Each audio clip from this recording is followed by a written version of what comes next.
Story time. When I was 18 and 19 years old, I racked up all the charges that I went to prison for the first time. And so I was constantly on the run.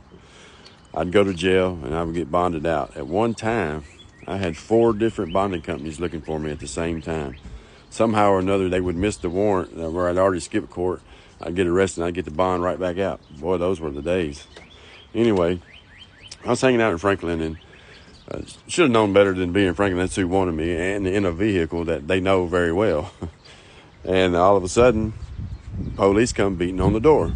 Well, 5 of us run all the way to the back of this trailer that we're in as if the cops are not going to hear us. And who they were looking for was me and a girl that I was seeing at the time. And she gets in the bathroom and gets in between the toilet and the wall, and you can't see her. He misses her the first time.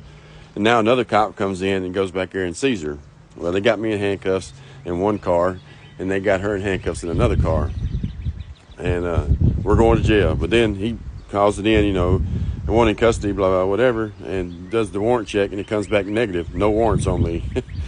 And it was like, wow. And he looks in his rearview mirror, where I see his eyes, and he says, "This is your lucky day. I know you got a warrant. You know you got a warrant. But the computer says you don't have one. So I ain't got no choice but to let you go."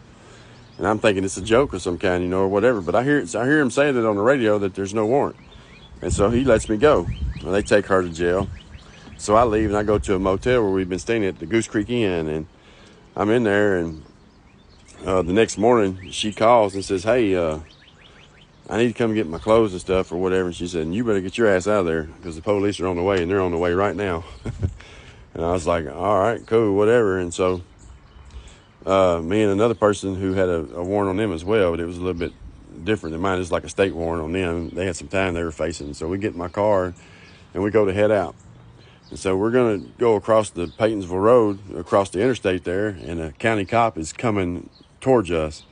And he had sunglasses on, but I could see through him. At least in my mind I could. And I said, boy, he eyeballed us down. And so we turned on long lane, and I gun it and get away. We get away from him, and the person I'm with